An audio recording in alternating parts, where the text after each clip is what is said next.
You are listening to Let's Go, the weekly anime podcast about weekly anime from Dynamite in the Brain and Secret of the Sailor Madness. So come along and hang with the Let's Go gang. It's Dwayne. Hello. It's Niall. Howdy. And it's me, Brian. And on this episode, we are covering anime that aired the week of January the 4th to January the 10th, 2025. Starting with Detective Conan, episode 1148. The Detective Boys and Two Leaders, Part 1. In which the Detective Boys are going to take a trip. They want to take a trip to the coast, but they need a chaperone. Oh, luckily their teacher, Ruby, is going to volunteer. And Conan's like, no, this is bad. I suspect her of being up to something, particularly in relation to She seems very interested in her, so I need to bring another chaperone along, and that will be Kia Subaru, who's of course our university student who is not really a university student. He's an FBI agent in disguise. A question I always meant to ask about him, right? Is he wearing a wig, or is his hair just like that because he's wearing a hat the rest of the time in his other persona? I think he's wearing a wig. Okay. Because I think he occasionally switches back to Shuichi Akai here and without there, the hat, right? And then he's got the hat and the dark hair as opposed to the brown hair. Because I just wonder if they're going to do the reveal at one stage where someone pulls the hat off him and beautiful locks just trellis down his shoulders, and it's just like, maybe. Or possibly he's dyed it here and then he puts a wig on when he goes back to being Shuichi. That's a lot of effort, man. I feel like the hat / closing your eyes constantly combo is probably the way to go. Yeah, it's hard. It's hard to tell how long he's staying in the Subaru personality, given that we only ever see him when he shows up in an episode of Detective Conan. Yeah, I think the kids want to go to the beach because there's an exclusive knockoff Kamen Rider. What's his little belt thing called? It's the belt thing, but as a sausage. Which sounds pretty good, honestly. Yes, they were like, it's just a curled sausage. And I was like, yeah, that looks fucking great. Sausage on a stick, yes, please. And so, they go to the beach, and we get a great conversation between the two chaperones who are basically going, you are very suspicious. And then the other one's going, yes, but so are you. Yes, this is true. I am suspicious. Like, it's half... It's presented as like kind of flirting because she's like, oh, you look like a big strong man, but it's clearly like they're both like probing each other and both like, I know I'm on to you, fucker, like in the most pleasant social way possible, but clearly from both of them going like, all right, we both know something's fucking going on here, which is very funny. What will break this romantic / murderous tension? Well, it'll probably be a murder. Murder will do it. So the murder in this is there's three people in their 20s who are working for a guy who you have to assume is in the Yakuza by the way he dresses and the way he styles his hair. That's profiling. A woman came up and she was like, blah, blah, blah, age 20 something. I was like, okay, murderer or murder suspect. And another woman comes up, also in her 20s. Guy comes up, also in his 20s. I was like, okay, which one of these guys? And then this guy's like, hey, you motherfuckers. And I was like, oh, this guy's dead. He's fucked. He's being very rude. So rude as to be murdered. Yes, and they're all working there because somebody else has died and he owed them money. So, okay, one of the girls was going out with the guy who died, right? Yes. And the guy who died is the other guy's brother, the younger man's brother. And it's a fucking love triangle. It fucking manages to get it in these one-off fucking characters. So the woman who used to go out with the brother had been going out with the other guy in the beach shack, but she dumped him for the brother. And now the other woman in the shack is dating the guy who she was going out with, her ex, because she admonishes them for flirting in front of her and then said, don't worry, I dumped his ass. I'm not that fucking bent up about it. And it's just like, so they all have a motive because it's your man's brother. It's your one's, at the time, current boyfriend when he died. And it's just like, this is complicated.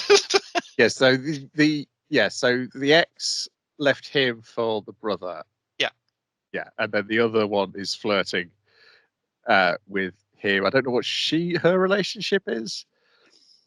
Beyond, because also the implication is that it's the two women who are working here to pay the money back, because the brother is like, why am I working here again?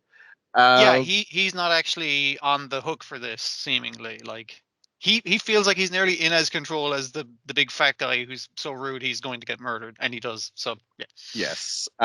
So, but also the kids. The kids have got a problem with a spiral stain. What was made that? Is it the sausage? The sausage on a stick. It's a spiral sausage that the big fat kid dropped, and it made a spiral stain on the blanket, and it's like, oh no. They're like, don't worry about it, it'll wash out. But one of the girls, the one who's going out with the other guy in the shack, has that print on her butt. And I think follow the sausage stain is the thing we're doing. Yes, and there's also a thing with her where her tits almost fall out because her top, which is the same color as the blanket. It's the same color as the blanket, and it's tied up around her because the boyfriend's like, I think some line was like, she's like, oh no, my top nearly fell off, and he's like, it's your fault for wearing the fancy top. I'll use my big strong man hands. He's like, oh, you can use those big strong man hands at me. And the other one's like, if you're so big and strong, open this jar of pickles. And he's like, gah, gah. And it's the other thing of like, I feel like the knot he does and the knot that the dude's body is found in that very same blanket is like supposed to be similar. So I'm not exactly sure. Yeah. Yeah, and the Punch Pub Yakuza guy, he wants to drink some pineapple juice, but all the pineapple juice has mysteriously gone missing from the thing, and so we have to make do with his second favorite, grapefruit juice. Then the brunette, who is the ex of the guy who's alive and was the girlfriend of the dead guy, she's supposed to go and see an old lady. Is it their mother or grandmother? Her mother or granny, to give her medication. Yes, her blood pressure medicine. At which point I was like, yes, I know grapefruit juice and blood pressure medicine react to each other. Grapefruit juice interacts with so many fucking things, man. It's a bad idea if you're taking anything to drink grapefruit juice. It like doubles portions and shit. It's wild. Yeah. So the two lads go for a nap, and when one wakes up, the other one's missing, and it turns out to be in the same room, tied up inside this blanket, where he has been throttled. As this is explained by Conan, who explains to the detective who shows up, who is Sango Yokomitsu, who is the twin brother of the grumpy one who hates Conan and the Kogoro family. He's a fan of Kogoro and a fan of Conan, and I get the feeling he knows that Conan is a detective and he's the one doing all the detectives, because he's just the second police detective on the scene. It's kind of like, what the fuck are these little kids doing on the crime scene? It's like, no, let him cook. He knows his shit. It's nice to have a guy who's on Conan's side for once and not interfering with his investigation.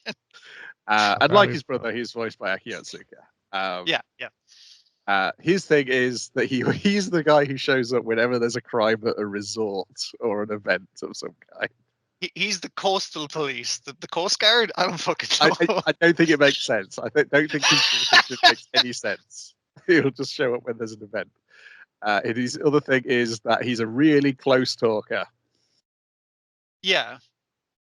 I mean, like, is he trying to be polite about that? Like getting right in the kid's face? I don't know. It's strange. Yeah. So also the brother also took a grapefruit juice. So I assume the brother did not do the murder, and he inadvertently got drugged. He mentions that his favorite drink is grapefruit juice, and he always drinks grapefruit juice before he takes a nap in the back of the shed. And it's like, it's weird. Actually, now that I think about it, I always get sleepy after I drink grapefruit juice. I'm not going to think about that for very long. It's just like, I feel like he was drugged out of it to make it, because he was in the same room as the room where the dude was throttled. So it's like, it looks like he could have done it and then pretended to be asleep. It's like, no, I think he was unconscious to. Yes, I think I assume it's the dark-haired girl, because she had access to the blood pressure medicine. That's the most easiest assumption to make, because then if it was anybody else, they'd have had to stolen the blood pressure medicine off her. I think you're right. And the other thing is, like, because it'll have the circular sausage stain on your one's butt, like a fingerprint. It's like, she obviously did it because she had the butt stain of a sausage on the blanket. And it's just like, no, I think she just picked that blanket because it was like circumstantial evidence.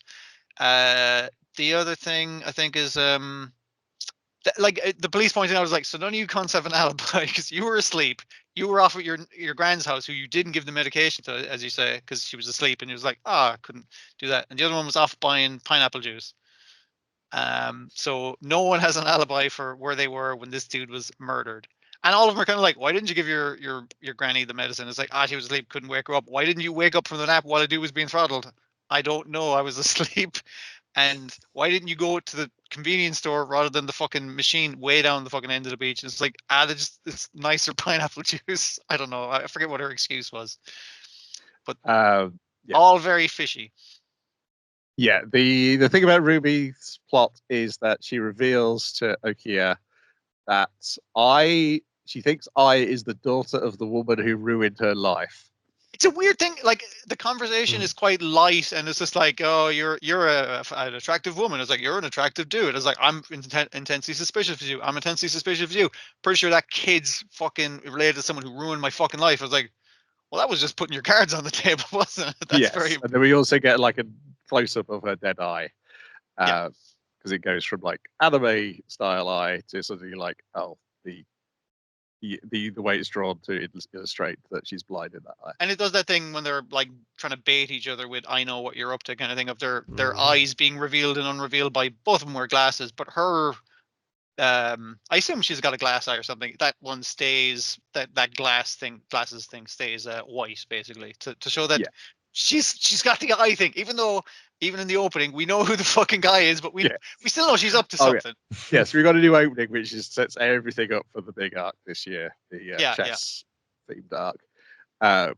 Yes, because the opening makes it look like, okay, we get the other two suspects for Rum are getting a trap to, they're pincering the actual Rum. Yeah, and I like the way it's portrayed, because like it's all black and white except for those three potential suspects, even though we know which fucking one of them is, but those are the only guys in color in the opening. I was like, that's a really nice visual. Like, it's this triptych of one-eyed people. Like, Conan's barely in it, and I was like, this is a weird opening of where your title character is. I mean, he's there because it's Detective Conan, but he's barely in it compared to normal.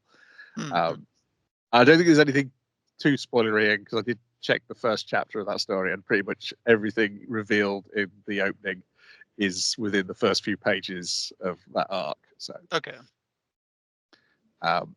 it's like, just cut to the chase. Let's get rid of a load of mysteries straight off the bat.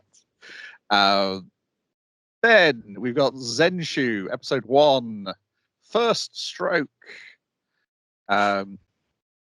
Which, what's the heroine's name? Our amazing director.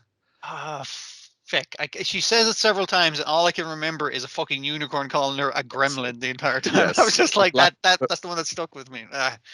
Yes, the black-haired gremlin. She's not a black-haired gremlin until she goes to the other world. I mean, she is a black-haired gremlin. I think that's important to her. Natsuko Hirose. That's it, yes.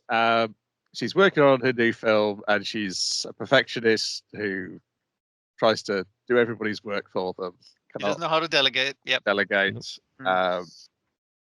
And then dies in a food poisoning manner, because it's the thing in the studio of like the other people going like, you can't do everything your fucking self, and it's like, and she's like, you fucking talking to me? And he's like, I was talking to that guy making instant ramen over there. They're all fucking terrified of her because she's grown her hair out until she gets this fucking the storyboards down. She has not got the fucking first storyboard down this fucking thing.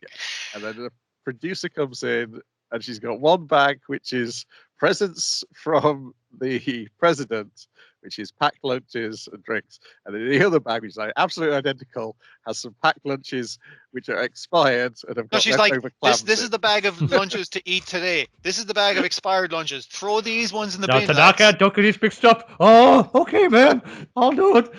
And our author's reading online. Actually, there was two major articles in it. I'll see if I wrote them down.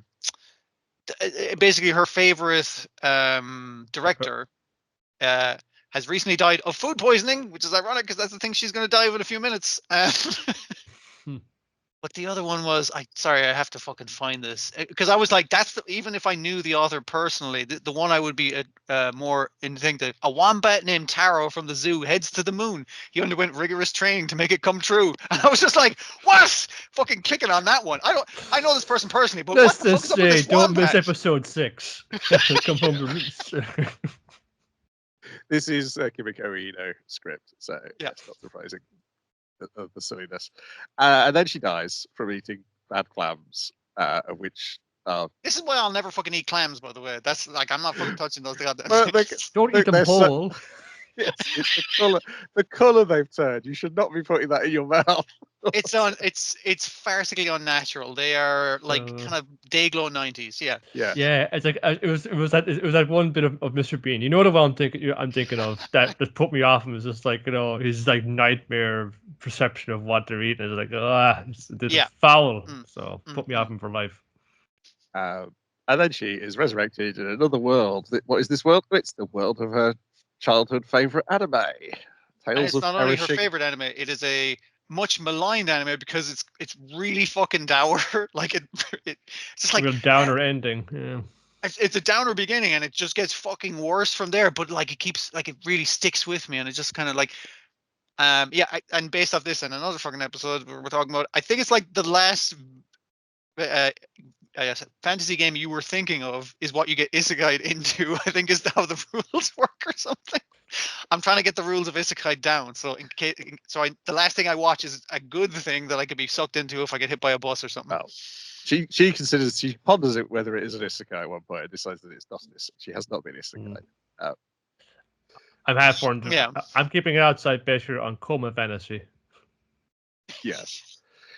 But she had the same thing that killed her favorite author. So has she been pulled into her favorite author's isekai? That's the other thing. Like, or could they potentially meet? Yeah, possible. This is the hell you go to when you die that way. Yeah, she meets Luke Braveheart, Udio, Memiin, and QJ. 4 of a group called the 9 Soldiers, and they are very rude to her, calling her a gremlin and saying, "Stop putting your life at risk just to look at these monsters." Yeah. So yeah, she like heads into town. She used to walk. They can fly in on the Pegasus. Pegasus unicorn. Yes, Alicorn? Is that the right word? Unicorn. Yeah. Anyway, it changes between that little chibi form and like a regular ass Pegasus unicorn thing. Looks like very kind of Sanrio character. Yeah. Looking one and days like the photorealistic horse. Yeah. They're flying on him. So when she walks into town, she's like, "Shit, this is my favorite fucking anime." Wait a minute, I know what's gonna happen. I know all the lines. She knows it off, so she's watched it enough. But she's like, I better fucking warn them of the impending attack. And they're like, "Fuck off, weirdo." we're drinking over here. Yeah. And even pointing out like she's watched it so much she knows the plot, the bad plot writing in the thing. It was like, well, our robot friend hasn't fucking given us a warning. He's like, he's charging. He never gives a warning when it's fucking important. All right, because he's always fucking charging at that point. It's a bit contrived device, really overused. Yeah. Yes, she's worried. She's like, Udio's going to sacrifice himself, and this is going to set Luke Braveheart into. He's going to become depressed, and we'll get the dark ending of this show when this void army that she warned them about does show up.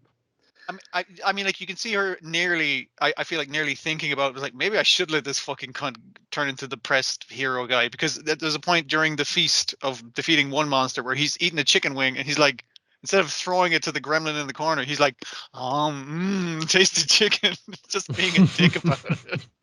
But to be fair, at one point she just picked Udio up by his horn and swing him round and round. He's his best friend.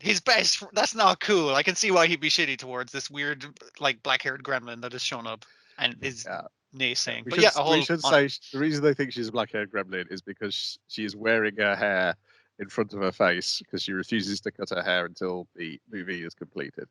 Yeah, and she looks. I mean, like, I do like the way that the hair moves when she talks or chews or something like that. It looks like she's cousin 8. It's great. It's a good look. They're not going to stick with that, but it's fun for now. Yeah. Yeah, and they head out to die, and Udio's going to sacrifice himself to destroy the Void Army, but Masako gets talked to by her peg bar. The one thing she managed to pull from the real world. It's I do like yourself. You gotta draw storyboards. It's nice because it's worn to the brass on it on the bits where you continually use it. But it's like, you gotta draw your way out of the situation. What should I draw? It's like, I'm a fucking peg bar. You fucking do you. So use your imagination. She summons the God warrior from Nausicaa. I was going to say, there's loads of references in the posters in her studio, but yeah, specifically the big giants from Nausicaa. Well, it's just that it's like, it's like this desert landscape, like last city on Earth, they're getting attacked by giant insectoid monsters. It's a bit of a downer sometimes. Yeah, no, it's appropriate. It's an appropriate monster to summon. It's like, what would take out a huge fucking army? That fucking giant laser shooting fucking thing from Nausicaa. Yeah. So instead of the unicorn bravely trying to sacrifice itself by exploding itself, she summons that. It fucking wipes out they're like void insects or something. I can't remember what exactly they call it. I think it's called the void. I did like the visual thing of it, like opening its maw and it's just like skeletal inside of its mouth and no fucking teeth. It's just sucking you in with like a black hole essentially. I was just like, that sucks. I hate looking at that. It's also not finished animation as well. The attack is. Oh, it's so nice the way you see the animator's notes popping in on the fucking thing and everything over giant. Yeah, it's kind of cool, like, because you've gotten to like great lengths to make it appear that it's not finished at all. It's just what? I mean, like we see the timer going as she's fucking doing the keyframes for this thing. It's like she does it in like within seconds, so it's pretty well done for the amount of time she spent.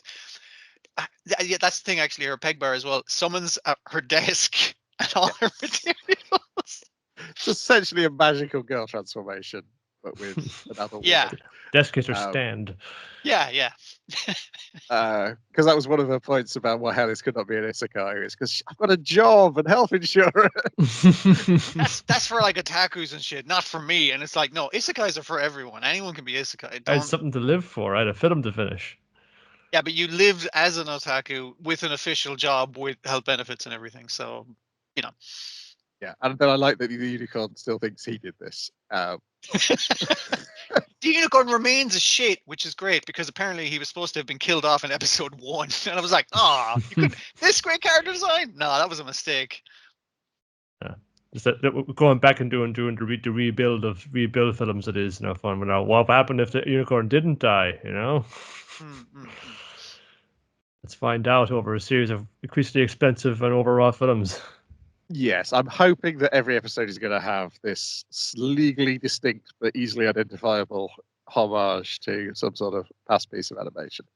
Yeah, it's not so much like reveling in nostalgia. It goes like, hey, you know that reference, that feels nice, but also all the characters are kind of goobers in their own fucking way. It is lovely animated as well. Like, it is really nice looking. That's even nice just in the studio. Just even the style of the poster is fun. Saying that style of poster, just like this. Can't wait for Serval Mask coming out this autumn. Yeah. They've really got the style of it down. So I wonder if they're going to do that with the different things she summons. It's from a different era, but still in that kind of scratchy, rough style. Yeah.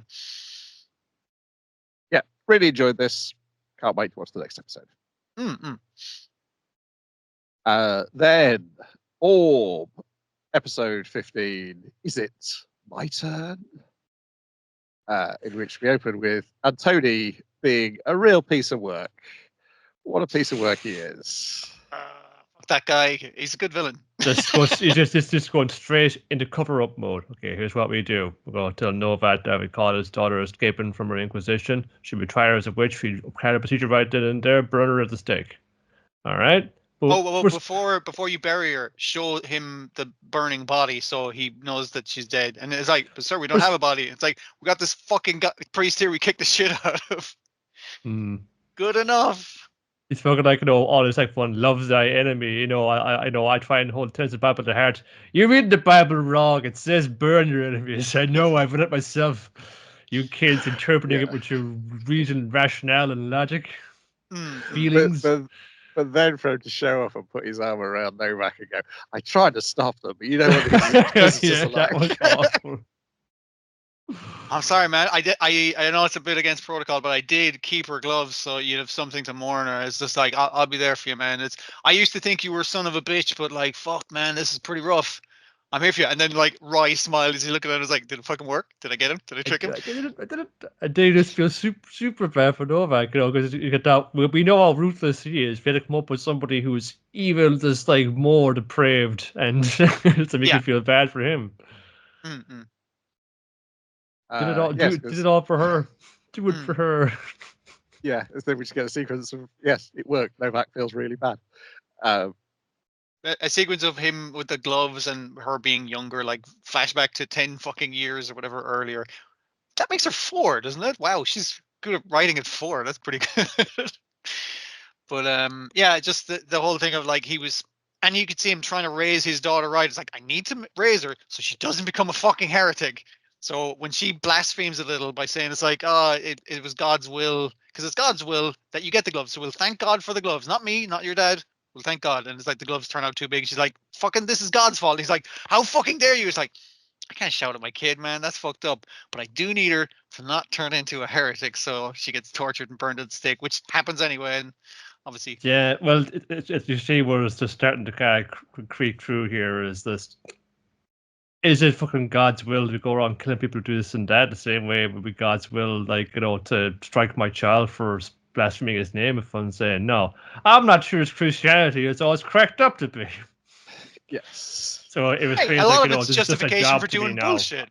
Yeah, I only know enough about it. I care enough about it to keep my loved ones out of trouble. That's all I'm really here for. If you take that away from him, I'm not sure how I might behave. yeah. You've taken away his moral center, his reason for existing. That's bad. Yes. And then we check in with Grabowski, who is a stand-up dude, but I think his flaw is he idealistically thinks the world isn't as brutal as it is presented here. I really hate the old people coming into mass and talking to the priest, and they're just fucking gossips essentially. Did you hear about my daddy, Father? Oh, he was a heretic. Jesus, I knew he was a heretic. He did. I know he's a heretic. He had shifty eye because he had an eye patch, and I don't like the way he was scarred. I'm biased against people with injuries and shit. It's like, did you know that, Father? It's like, no, but he did everything he did was suspicious. They're like, you're fucking 2 right there.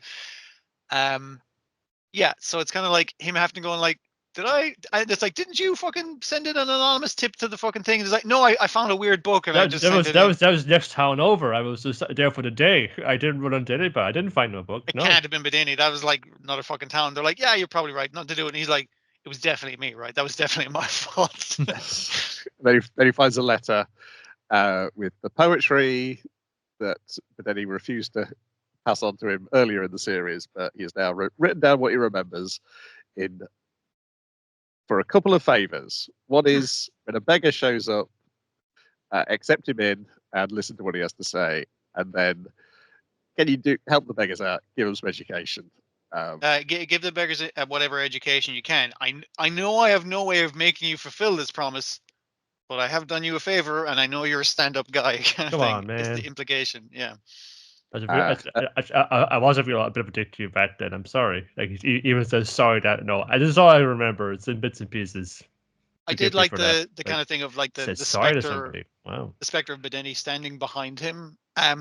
Again, mouth not animating or anything, so it makes it easier on the animators. But the idea that it's just like you hear it, he hears it in his voice, and it's just like, yeah, still a rude cunt, still asking me to do shit from beyond the fucking grave. Yes. It's just like, also he's a heretic, so should I do anything this fucking letter says? But yeah, wouldn't you know what, the beggar shows up because they haven't gotten bread in the last fucking month, and they're just like, well, I was told where to go if we weren't getting bread in the last month. I just got to go to the next town over and ask the priest there. And then he's like, shit, it's the beggar. He wants me to come with him. Okay. What, we're going into the catacombs? Okay. Are we going further down? Yes. Okay. This is... Well, the thing which is preying on his mind is the fact that he's got these fragments of poetry, and he's like, these fragments of poetry have traveled through time from 1,500 years ago, and it's because people have written them down over and over again and passed them down to the next person. He's like, even if he was doing blasphemy, shouldn't Bedeni's history be remembered by people in the future? And that's the thing which is preying on his mind. And that's why it's the Is It My Turn? The title is it becomes, that's the question. Yes, at the end is like, is it my turn now to pass this piece of history down to the next person? Because Bedeni's amazing plan, the reason he wanted the beggars' heads is because he's been tattooing his research on 60 different beggars' heads. Yeah, the beggars are like, yeah, he wrote some shit on the back of our heads, and we can't read, and also it's on the back of our own fucking heads. Also, he told us to wear hats until our hair grew in, so they all like shaved the back of their heads. Just goes like, I'm page 1. You can call him page 2. This rascal is page 3. What did he mean when he said we were books? Your man's like, oh shit, I'm in a lot of trouble, basically. Now, like an ex-soldier and like a local Romany girl kind of team up to track him down. Yes. Yeah. Confined heliocentrism, the real gold. Yes. Next year. I think. Yeah, kind of close there. Yes, because next week will be 25 years later. Excellent. Get a time skip, get the new character designs. I mean, we're new characters, I presume, because. Well, yeah, they're in the opening. The dark-skinned girl and the mustached guy in the white military uniform. I didn't expect him to burn that fucking priest at the stake just to do a cover-up kind of thing. But yeah, we're running out of characters, so they do with a time skip. You can introduce a lot of new guys, so that's good. Yes.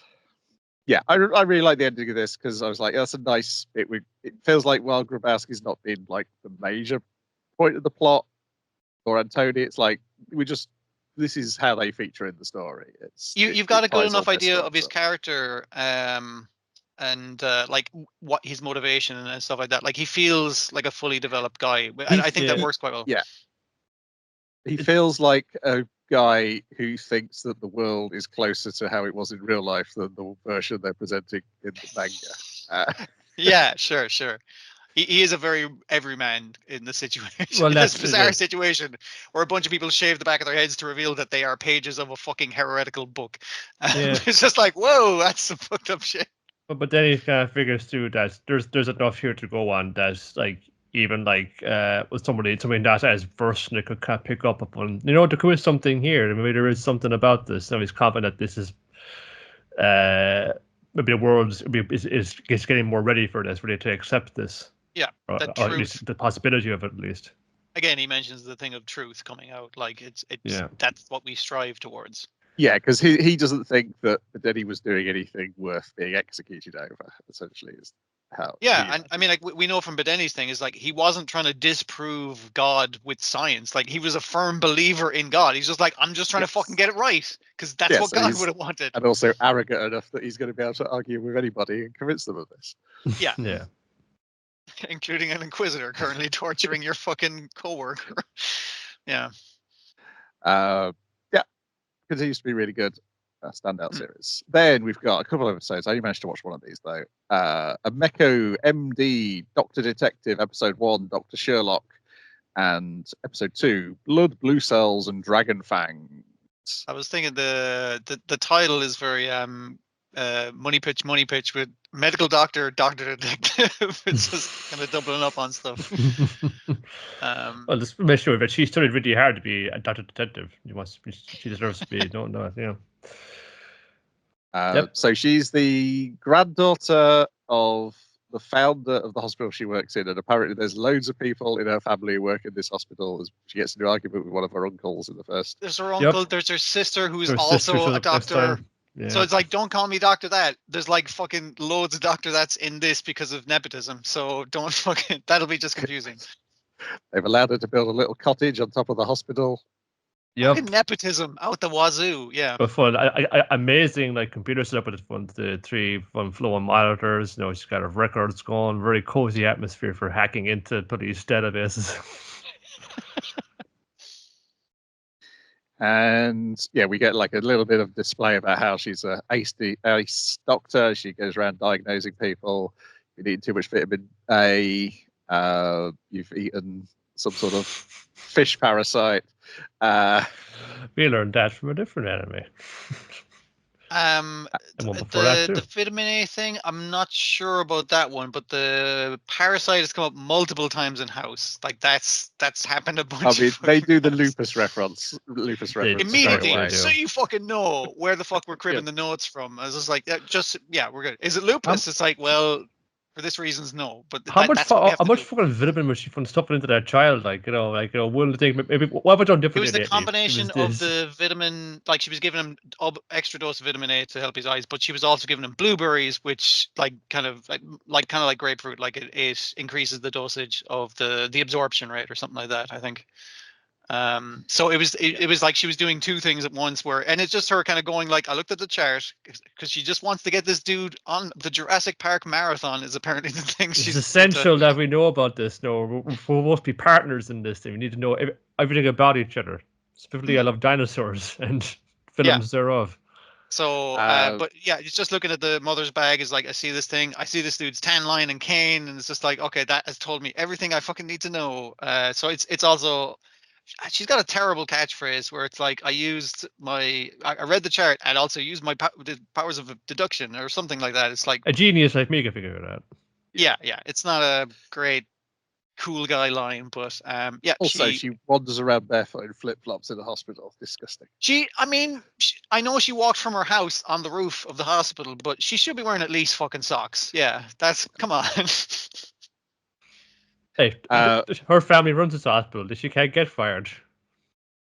Yes, I think that explains a lot of her personality. But our mystery is that they've got a end of a corpse whose blood is blue and is missing a leg that has been eaten by some sort of giant animal.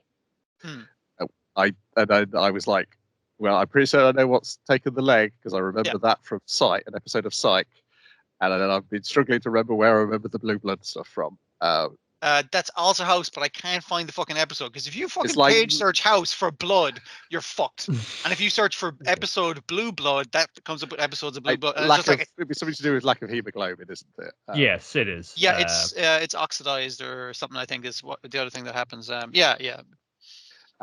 favorite bit of the first episode is because there's the local detective who's being annoyed that the metropolitan detective is going to come in and investigate this, and then we get the meeting of her and her assistant, and the metropolitan detective who's Columbo, and the local detective, and it's like the two, and they're both the sidekicks are taller, and they're just looking down annoyed at these two as they just cackle away at each other.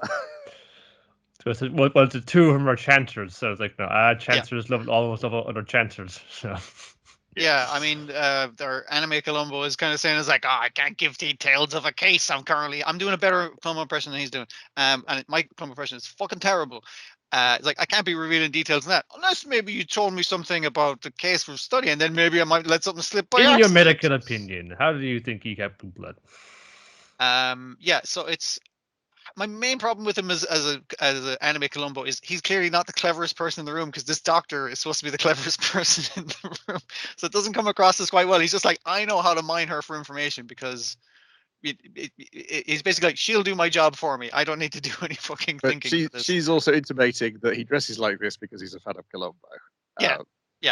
She's saying like, you're basically cosplaying as Columbo because you are short and a detective and you've grown your hair out and it looks all fluffy. So yeah. So then they go to a aquarium, and then they got this dinosaur display, and she's like, "This is what bit his leg off," and that's the end of episode 1. And you have to tell me what happens in episode 2. Yeah. Well, I'll just kind of swapping around in information right there. It's just like, she's getting the details of the kind of crime scene and what happened, and it's like, I figured like, something was bitten this off.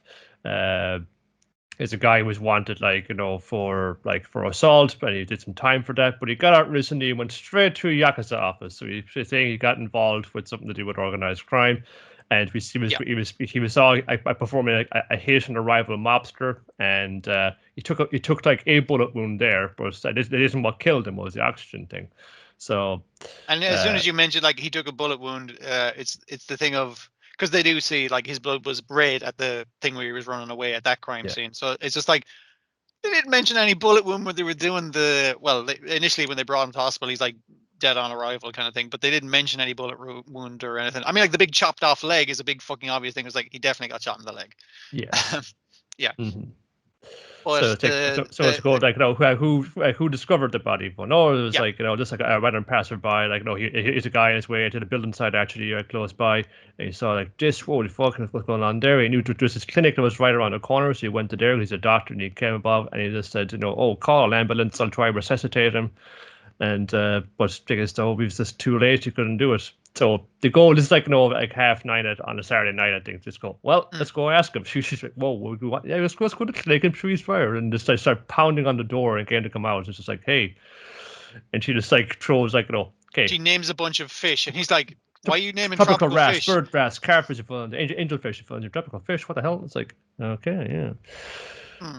So you gotta grill him for a bit, but you got a clinic right here. Couldn't you take the guy, like operate him, like he's a lot closer in the hospital? Well, like it was just like a sudden thing. Like my nurses weren't in that day. I'm only a small clinic. I couldn't handle a wound this size. It would have been just me, like, so I wouldn't have been able to handle like that kind of thing. So I thought it best for me to do compressions till the ambulance gets there, that kind of thing. And at this stage, the detectives have shown up, and they're also like, yeah, we're curious about such and such, and she mentions that it's like, cool. Hey, detectives, meet me in the morning at the clinic, and I'll show you the evidence of who done it. And she's saying this. She says something like, "No, okay, I can put something together here. Detective, make sure your people check out the museum first thing tomorrow morning. All right? Yes, I might pull up something there." So they part that and okay, okay, what are we going to do now? Let's do it in the morning. And say, no, we're going to go to the museum right now. Yeah, and they actually used the route from his house through the woods, because she saw the gate to the back of his house, like, and she's like, that's how we moved, because it's a bit of a rough path and everything, but you can get to the museum through the local woods kind of thing. And again, it's like there's a bit of blue blood, it's leading to a trail into the shed, or the storage area. Area where there's a big blue stain on the ground. It's like, okay, is that his blood? It's like, no, that is. It's something. Yeah, it's so this distance. I think I've started to figure out just what might be going on right here. So they lie in wait, and somebody has come in through the back, and they're looking around, and they're poking around all the usual places. They see come across a blue stain. It's just like, shit, it's right there. And they come out and they emerge into the aquarium and saying, "Stop right there, Doctor. What's your name? From the clinic down the road. How did you know it was me?" I mean, like he's claiming innocence, and she explains, it's like, all right, so you're clearly like some kind of underground doctor to work on mafia guys, because he came here when he had a bullet wound, and the stuff you were giving him for that basically can cause the blood to over oxidize, and that's what happened to him, and he died while you're trying to treat him, and you're like, shit. You'd taken him to the aquarium to give him this. It's a stuff to get rid of I've forgotten the disease on tropical fish, like white spot or something like that. But it also is the same thing you can use to treat the blood over oxidizing the way it's happening to him. But it's too late. He was already dead at that stage. So you were like, fuck, what do I do? What do I do? And you see a big fucking unfinished T-Rex skull, a skeleton, and the skull hasn't been attached yet. And it's like, I could use that to chop off his leg and dispose of it. Dispose of the bullet wound, because also like the fella that's like the victim kind of took out the day before in the kind of botched mob pit, that now is like raised the kind of pressure about this, and it goes inside like a inter-gang like war, and the starter doesn't want to get caught up in it, doesn't want out the fund. He let one of their dudes die on his operating table, so he's doing his best to scramble and get this under wraps. And even with that, he's kind of like, well, that's all circumstantial. You don't know that I did it. And it's like, well, I did mention that they were coming here in the morning, and also you'd be removing that bottle, which would have your fucking fingerprints on it for the chemical, the blue chemical. And he's like, what if I come over and punch you? And then her assistant doctor, Dr. Watson, finally does something. He knows karate. He gives him a box. He's a bit more like Ran from the Conan in this regard. So that's his purpose, I guess, to be the muscle of the group. And I did like her kind of thing, because like earlier on in the prior one, she's kicking the director's door when he's like, specifically, do not investigate this fucking crime. You're just the doctor. Stop investigating crimes. And she's kicking the door. And when he throws that dude on his ass. She's kicking the fuck out of him. The detectives have to pull her off him. It's like, hey, come on, he's under arrest. You can't be kicking people under arrest. Yeah, it's all right. I don't know. Not I felt bad. the pace kind of slow. It really was laborious getting that explanation out. Laborious. I feel like that could have been like a really good, tight, like 25 minutes kind of thing, but like they dragged it over 2 episodes, and it's just like, I'm not going to explain what I'm doing. It's like, I feel like you come across as a lot smarter if you explain what the fuck you were doing. I think it's, well, this isn't it, like the most high rent production now. They're just like, we need to just like reuse as much as possible over and over again, because these are I suppose these are the clues. These are the clues. Put it together yourself. Is this right? You could, but you need like quite a knowledge of like medical anomalies to to kind of crack it up. Or you've seen episodes of House or other similar programs to That would help. knowledge of their. Yeah, or Quincy. I just gotta put it in mind, like, no, it's totally House for sure, but it's not like Quincy, because Quincy was like he worked more with the police. House never did that. Yeah. Quincy was just a guy acting like a detective, and it's not really his jurisdiction to do so. But also Quincy would have like the railing on some sort of social topic episodes as well. So I'm gonna guess Ameku MD is not gonna do that. Nah. I mean, like, they were mentioning Yakuza, but other than that, they didn't really. It's like, hey, remember those guys who look really sus at the building site? And your man's like, yes, I do. It's like, probably fucking gang members. That's about as much social commentary as it has. Yeah, plus I've got Sakamoto Days and Kinnikuman to watch for next week. So yeah, let's give it a go again. I just heard there's a Tesco Value Colombo in the sound, yes. like it was just like one of these medical mystery dramas. So I could give it a go. That's something that's just. Things are really hewing to. It's anime. It's used to format. This is like a format. Oh, this is like a format that's like it's usually just like a TV thing. It doesn't come up as an anime thing that often. It's usually something more fantastical. So it's like so I'll give it a go. Let's see what it is. It's kind of humorous, kind of amusing, but it's there's other things that are going to kind of beat it out for the attention, for sure. Yeah. Then we got Chibi Godzilla season 2 episode 37. Find Nessie, in which they're sure they've seen Nessie in the Monster Island lake. Or Rodan is the one who spotted it, it turns out, as they're discussing it. Well, he tells them the full tale. Mechagodzilla is, of course, really annoyed that we, being kaiju, are somehow excited to see Nessie. Nessie's a dinosaur. That's different. It's like, aren't you all fucking radioactive dinosaurs to some extent or another? It's like, no, this is different. We're kaiju. This is a dinosaur. Completely different thing. Yeah, and so they end up looking for Nessie, and while they're looking for Nessie, Rodan says, "There's Nessie," and they look at it is King Ghidorah swimming, searching for Nessie in the lake, and it turns out that's what he saw previously, was King Ghidorah having his bath. Well, I think that's what he was doing. Yeah. When the necks line up, it looks like one long neck rather than. That was I did like the King Ghidorah thing. It was like, Nessie's really freaky, man, because he's got that long neck. Says his furthest to the right neck, and it's just like, no. Yeah, the essential joke is creatures who should not be freaking out about Nessie are freaking out about Nessie. Yeah. Then we got Dr. Stone Science Future episode 1. What was it called? I didn't write that down. Ryusui versus Senku. That's it. Where it's an argument between realism and rationality. The realistic thing would do is go in a straight line and not exhaust our crew. Is Ryusei's point of view, where without a crew, we won't get too far. So you gotta take care of them. I say we take this way around do it in 70 days. It takes 70 days, which is longer, but it is the easier fucking route, because we're literally going in a straight fucking line. There's nothing in the Pacific between here and there. It's grand. Where Senku's like, no, we'll go along the fucking I've forgotten the polar kind of curve of it, because the curvature of the Earth means it's shorter distance that way. And he's like, Ryu says, that's way more difficult. We have an inexperienced fucking crew. And he's like, Senku's like, but it'll take 40 days, and we need to get there for you've got corn GPS, season. kind of. Yeah. Yes. I would say it's true. So there's only one way to decide this. They must fight. Gambling. I did like they suggested by the fight, like their clothes burst off, and it's like, it's fucking on, and the clothes burst off so they can put on swanky suits. Yes. They do a lot of gambling, which everybody's cheating, and Gen is going to be on Ryuse's side. Of course, it's revealed at the end that Gen is perhaps manipulated everybody here in order to create a get certain everybody on the same atmosphere and side. mood Yes. so that we can all agree at this. It's like the plot of the episode is pointless because it's like there wasn't even stakes to begin with, but it's a great way of introducing all our characters again. That is here's how everyone works. Here's how they play off each other. I was like, yeah, that was a great way to Here's start off the Kohaku. She's kind of like Star Platinum. She can also spot cheating and cards a mile off and break her finger. and violent.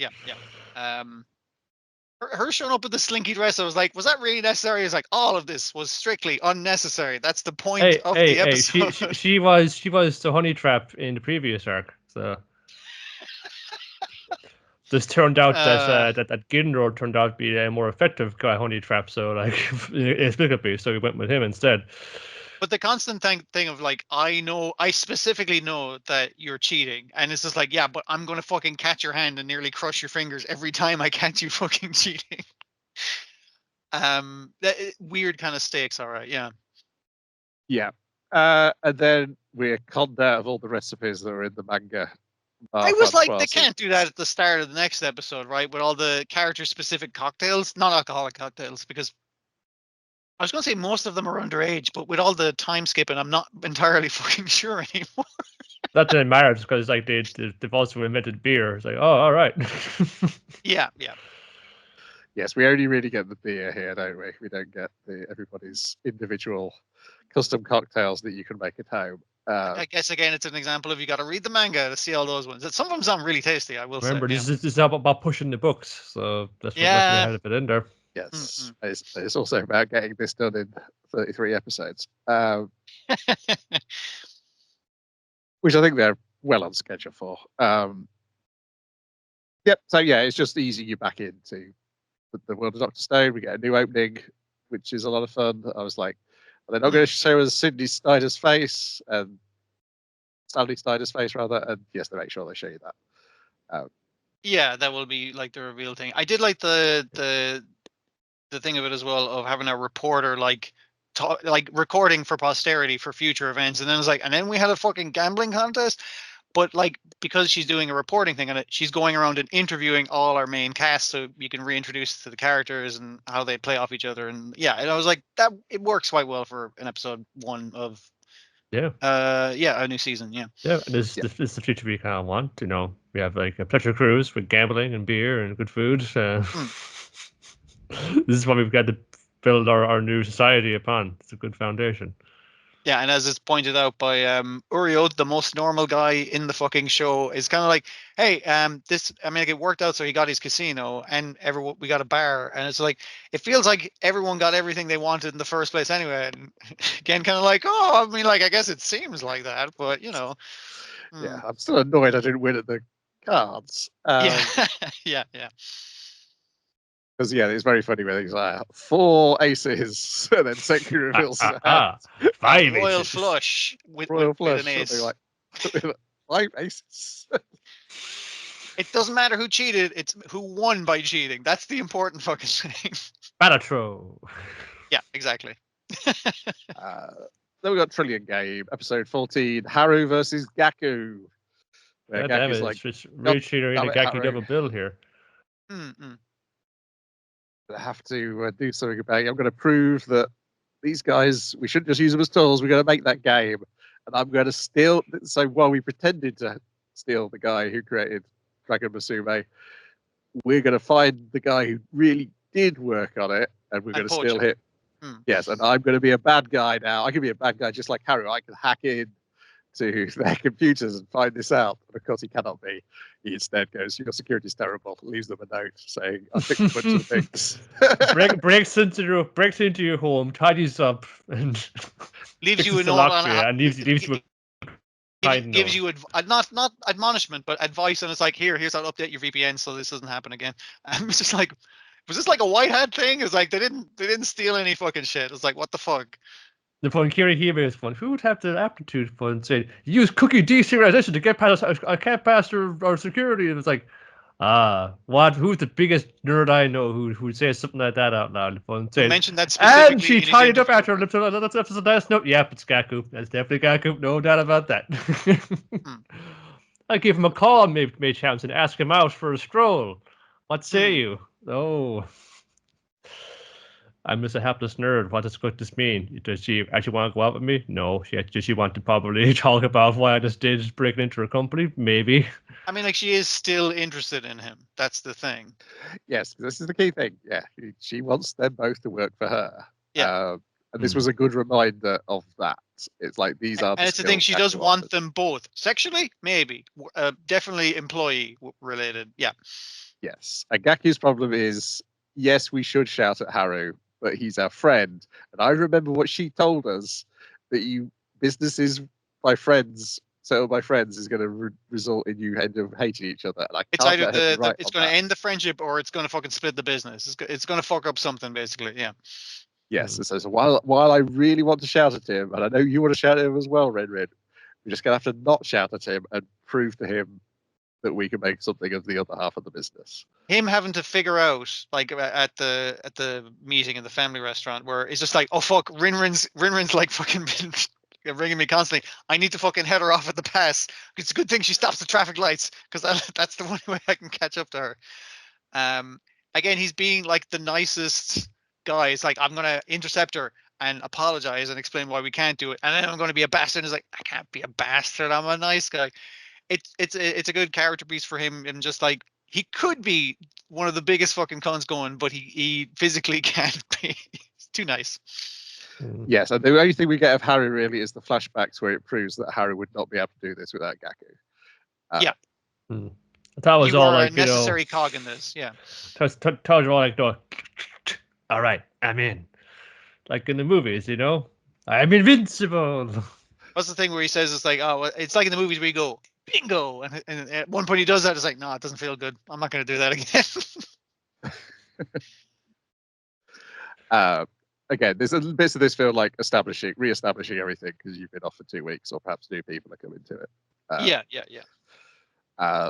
Yeah. This was the episode I think it needed for like re-establishing the now slightly changed relationship between Gaku and Haru, and it's like, now Gaku's going to be the driving force of the story for a bit. Yeah, I just they want to kind of back down from actually like interrogating some of that kind of thinking in Haru, and don't let him get off like scot-free with what he's been doing, like hold him to account in some way, shape, or form. If they remain kind of split or at odds for the rest of the thing, that's something else either. But it's like, I want some kind of like consequence for his behavior, Yeah.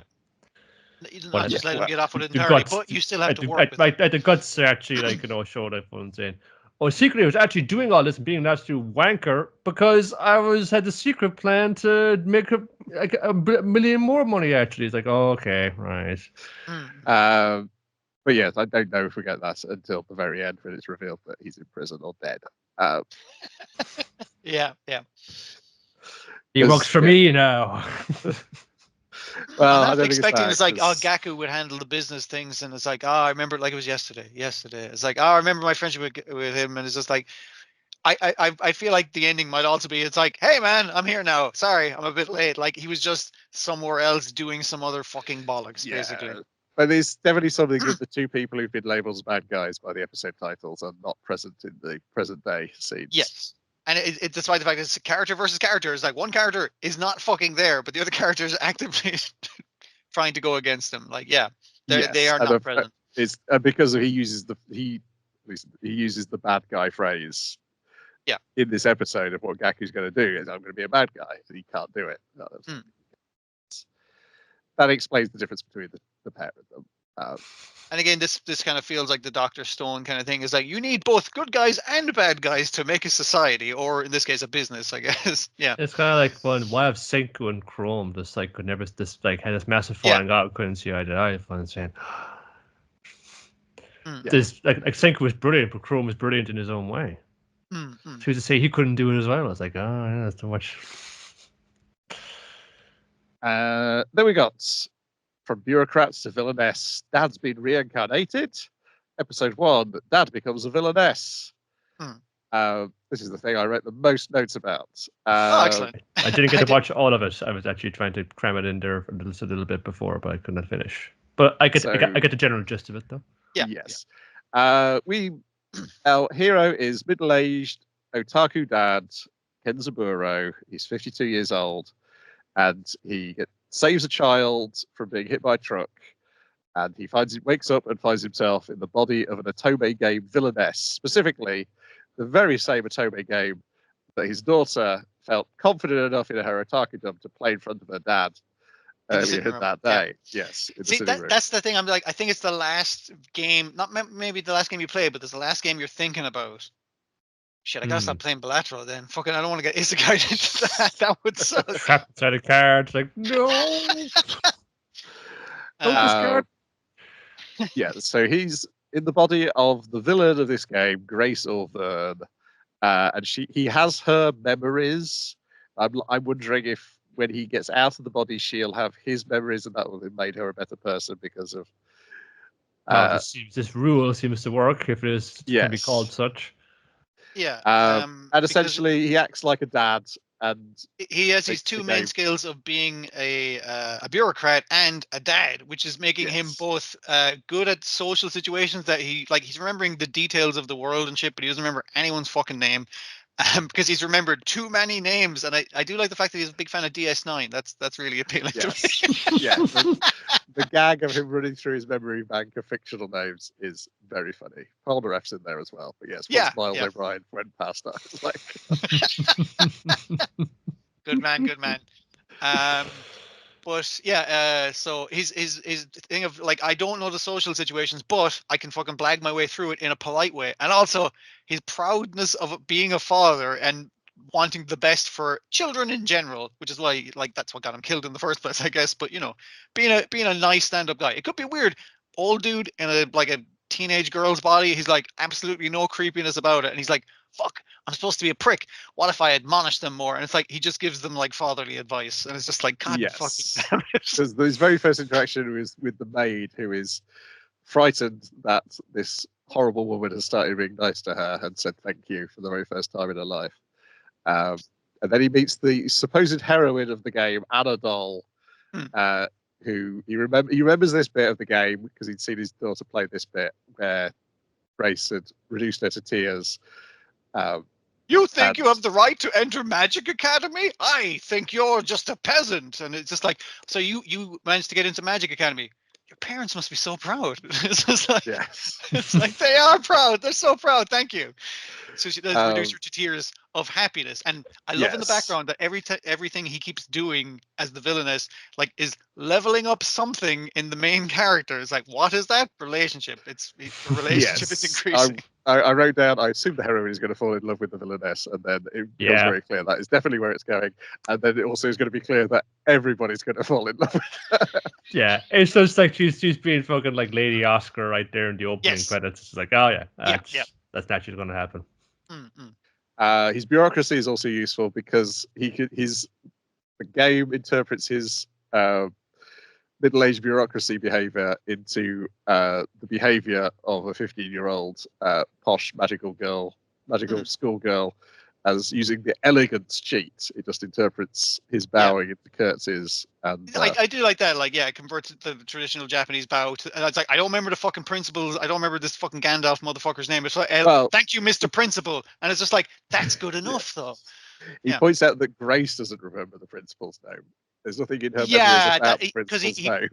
He knows what she knows, and she doesn't think enough to remember the fucking crown prince's fucking name and shit like that. And occasionally, because we get these text boxes, occasionally they sound like parts of his CV where it goes, he's highly adaptable. Yeah, bullet points of definitely. That's what they're going for. Good work ethic. The thing which I'm most related to is his joy of not having a declining body, where he's going, oh, the eyesight's fixed in this body. I can look at something close up. The main character is like, wow, he's really paying attention. Sorry, she's really paying attention in class. It's like, she's such a shining example to us all. And when she's like trying to talk to her in class, it's like, the teacher's fucking talking now, pay attention. It's like, he's trying to be a dad. She's like, she loves learning so much. I'll learn so much from her. Level up. And he's just like, fucking hell. I'm not fucking nearsighted anymore. This is amazing. Fuck it. What? I can eat salty food. It's a open buffet. Okay, let's fucking. And he doesn't go mad on it. He does like. Yes. He's not having the same things. He's not going to throw out his back and he stay. Just that kind of thing. These second chances of life are wasted on us sad sack teenagers. Now, I can appreciate this. And he just appreciating not being able to having to refocus from reading to looking at the teacher at the front of the class. It's like, wow, this is great. And the little things is what he's missed. Yeah, they could give him magical eggs as the source of their magical powers. But the end bit is them in the canteen where he's also pondering the strange hybrid culture of Otome games. They're a combination of 19th century Europe and modern Japan. Like the food is up to modern Japan standards. Yes. Like this is good shit. And the big overwrought fucking thing of it's like, now to be a polite fucking person, my compliments to the chef. Yes, which is the tour de force piece of animation of the episode is him thanking the chef. And the other mean girls kind of going like, you expect us to carry our own food to the table, and him just going like, ooh, buffet, boop boop boop boop, yum yum yum, and it's just like being the shining example to every other student. Yeah, everyone's gonna fall in love with her/him by the end of the fucking thing. It's very funny. Yeah, and then we get a fantastic ending theme and animation. Yeah, he's nearly going full. What's the fucking general's name who came into modern fucking Tokyo? Yes, it's the glasses. Kobe. Your boy Kobe. It's the cool glasses that make me think of that. Yeah, and it's got like the early 90s Julie fans they're dancing with to a samba. Yeah, so it's him and Grace dancing together. She's got the Julie fan. He's got like documents from his work, but they've got like the fur rim of the Julie fan on them. Yeah, so like they're both doing their various handheld accessories to dance along with. Yeah. And all the other characters are like swinging towels around. And there's loads of these weirdos, which is also very promising. And there's like loads of magical animals are going to show up apparently as well under this end theme. I really enjoyed this episode, and I'm like excited to see the next one because it's just so much fun. It's just fun from top to bottom. Yeah, it was. I wasn't expecting to like it, and it sounded like it was going to be creepy. But I was like, okay, I'm hearing a good buzz. Give it a go. It's lovely. Yeah, it is deep in the shit, this as well. It's one of the Tobai games. So yes, the Villainess character. And that haircut with what curls a lot like Lady Butterfly from Aim for the Beep, and most famous of all, like the little girl from Candy Can Bleep, not bleeping it out, just saying the word bleep instead. Bleep instead, like to disguise it. And it's like, yeah, he knows he's an old-fashioned otaku, so he doesn't play the current fucking stuff, but he knows the old references. And his daughter going like, I don't have a fucking clue what you're talking about, Dad. And the idea, like the fact that both the daughters have character designs, I was like, can they play with their dad in the video game? I think the other one's the mum. Oh, it's the other one. Sorry, I thought it was two daughters he had. Sorry. No, I think it's going to be I think that's the mum because there's a son as well. We see in the end credits. Sorry, yeah, it's two kids, and I was thinking two daughters. Yeah, sorry.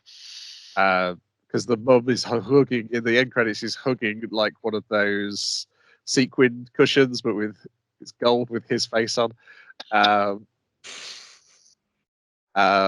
Yeah, it's a lot of fun. It's like this is further evidence to me that isekai manga much better than isekai light novels in terms of turning them to anime. And there's another one to watch next week, which people seem to be saying is really good and funny. So I watched that one as well. I have no problem with isekai it's not really a genre, but as a conceit. It's what you do with it. It's a good setup when used correctly. Yeah. Zenshu as well, I'm saying. This is towards some kind of point where she will like, again, I'm banking on Coma Fantasy where she breaks through her creative block and because that's a lot of it. What her actual life is.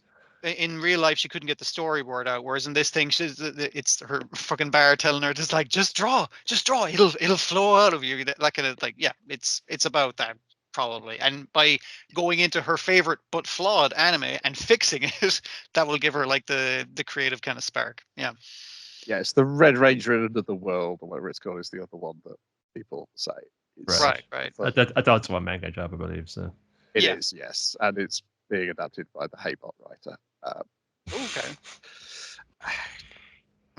Amongst other things, he's known for more famous. Pokemon, I would say, is probably the thing he's more famous for, but. but more famous to Brian for him. Yes. He's also writing the current Sentai show. So I assume he's finished writing that because there's like only 4 episodes left to go. Okay. Then we got Dragon Ball Daima episode 13. Surprise! Again, this one felt like you missed the first 12 episodes. Just getting back on board with this nice, fun adventure of our child-bodied versions of our heroes having to deal with a giant child. Colossal child. It is a good way to do it for cores, all right, because like you might have hopped in last season, but you can hop in this season, that kind of way, and you can catch up. It's only fucking 12 episodes, but it just to catch you up really quickly so you can get straight into it. Yeah, and it felt like a fun action thing that we wouldn't have seen in any other Dragon Ball story. Yeah. Honey, I Shrunk the Kids type situation because they've arrived on giant planet. Sorry, their fucking spaceship crashes again. Yes. Because I was like, oh, is this because of that big sequence of Uranus like turn off warp Sama and that way they can't fucking get here to kick my ass? And he's like, fucking, why do I have to be the one to hit the big lever? And it's like, oh, is this because they turned off? I'm killing it. I thought that was like the big lever affected all the airplanes and that kind of stuff. And it's like, no, completely unrelated breakdown of the plane. It's just like this fucking, they're the most useless magical planes ever. Yeah, well, maybe Bulma and Pansy together can make a one that actually works. I did like their dynamic actually, where Bulma's like, I understand how to fix all the tech bits, but what's this big glowing crystal? It was like, oh, that's a magic crystal that makes everything fucking work, and they're carefully controlled by the government. And it's like Bulma's like, yeah, that's probably why I can't fix it. And it's like, I suppose if I could get one of these, like, yeah, don't worry, me and my dad will rob you a couple. And it's like, okay. By both of them using Hispy as a box to stand on while they're doing all this.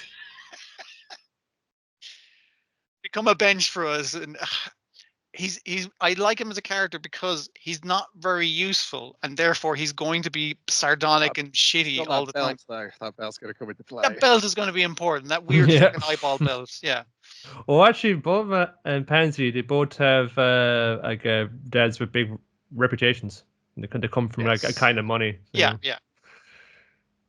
It's just like Pansy coming from we'll steal that shit if we fucking need it, whereas she's impressed with her dad's invention of the capsules that shrink stuff down. Yeah. God, so trying not to be killed by hamsters. The hamsters was great. Yeah, I did like that visualization of just like it's a big hamster. And never gets the realization of where they've crashed and tries to warn them. But of course, they've already flown off into adventures at that point. And I do like the punchline at the end of like how this is the planet with only the second biggest people. It's the second most dangerous planet in the fucking thing, and they literally come across. I don't know what a group of hamsters, a murder of hamsters, who are kind of fucking with them, and it's like they're doing their stuff on them, but it's like the hamsters are just bouncing off of it. So, but the hamsters are scared by a child coming home from school and his very small dog, but very large to them dog. Yeah. And I love the fact that it's like the constant thing was like, oh, he must be coming home from school, and it's like they have fucking school. It's like, oh, look, there's his copybooks. It's like this giant monster. Those like the kid's bag spitting out. It's like, a terrifying avalanche. It's like, oh shit, his ruler, his apple is falling off his bag. It's gonna kill us all. His pencil's nearly stabbing our fucking heroes. They're like, oh my god! It's like those are just pencils falling into the dirt, lads. It's from his point of view, and I did like that when the dog sees the spaceship. It's like it's just a big bug, and he's trying to swat it with his ruler. It's just like a child. The tension to them is like nothing to him. It's like weird fucking bug. It's like this bug pushed my hand back. Don't like that. Jeez, that's fucking huge. Also, she can shoot lasers at my dog. What a shitty bug. I'm definitely gonna swat that thing. Yeah. I mean, he doesn't say anything. He seems really big and more powerful. Mm-hmm. Yeah, it's kind of good of just. There's weird shit in Demon World. We're not even going to see half of it, I guess, because as our villain is kind of freaking out because the Dragon Balls have all been gathered already, but not in the same place. But from our Villainess's point of view, is like, great, I got all 3 balls. I don't have the other 2 yet, but my guy on the inside has access to them, so we're good. She's already won from her point of view. Yes. Of course, he pulled the gun out, fun and said, if Goku's having a hard time, what are you gonna do with the gun, Glorio? I guess Hamster. So he's just going. It's like, what's that gonna do, Glorio? Come on. It's gonna attract the attention of the dog, and that's about it. Yeah. Yeah. That's one thing I liked out of the series is just the expression on Gloria's face at various times when he realizes he is out of his depth.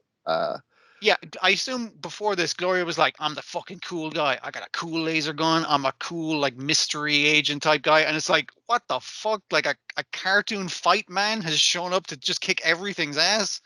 Like, yeah, he's completely blindsided by the weirdos of Dragon Ball, basically. Yeah, highly enjoyable. And that's it for this week. We've got the things on my radar for next week are Sakamoto Days. Yeah.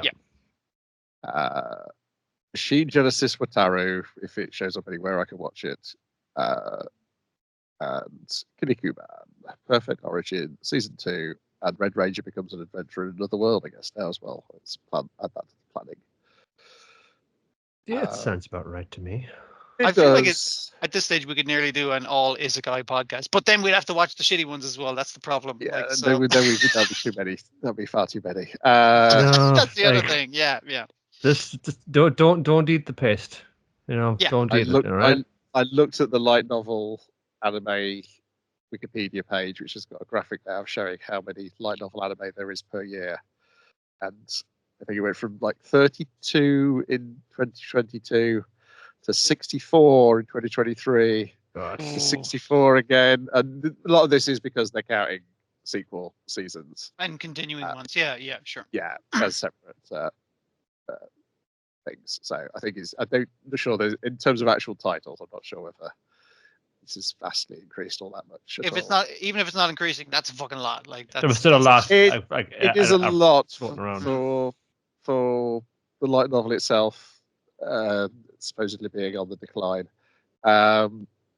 But maybe that's why they're trying to get as much money out of it as quickly as possible. As fast as they can, and there could be like a long tail on these things, if one saying. And it's like, it's also going to be someone if one saying, this is like, being like this like reader consensus darlings. You got to get that one out there, and it comes out, and it's just like, it's kind of the same as all the rest, but the art was a little better, I suppose.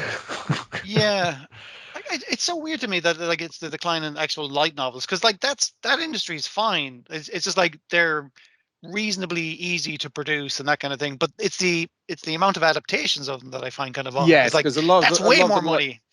Because a lot of the light novels which do well are things like the Haikyuu light novel and the Blue Lock light novel. Spin-off one or whatever. Yeah, attached to a different property or expanding on something. Yeah, I think there's like a limited space for things to be super successful, and then perhaps it is. Right. But I think we saw the harbinger of it when it was getting like, we just don't give a fuck anymore. All right, I'm a vending machine now. I'm a sword now. But now we're getting to inanimate objects who are being like turned into instead. Looking like, around the room for what you can make into a light novel. Like trying to like wring some kind of like USP of themselves and fun thing. I want to do the fucking arbitrary robot thing, but I have like one weird gimmick to it. I am reincarnated as Bruce Springsteen. There we go. A lot of those are still. I think there's a lot of romance, rom-com ones and magical school ones though as well. Not just.